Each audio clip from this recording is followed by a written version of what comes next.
Hello everyone आको एटा আজি আপোনালোকৰ মাজলৈ নতুন ভিডিও লৈ আহিলো। আজি আমি আহিছো শ্ৰী শ্ৰী মা বনবাসী মন্দিৰলৈ।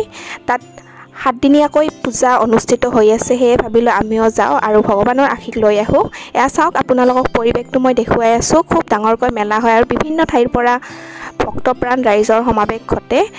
এয়া মূল দুৱাৰখন আৰু এয়া হুকনানী অজাপালি। প্ৰত্যেক বছৰে এনেকৈ প্ৰত্যেক দিনে হুকনানী অজাপালি গীত অনুষ্ঠিত কৰে আৰু এই অনুষ্ঠান খুবেই আমোদজনক, চাই খুবেই বেছি ভাল লাগে। এক নৃত্য পৰিৱেশনৰ জৰিয়তে দৰ্শকক কিছুমান ঘটনা খুব সুন্দৰভাৱে বুজাই দিয়ে তেওঁলোকে।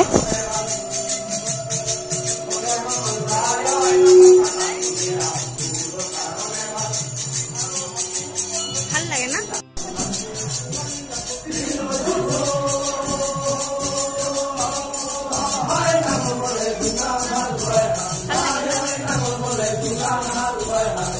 আজিলৈ ইমানখিনি আছিল।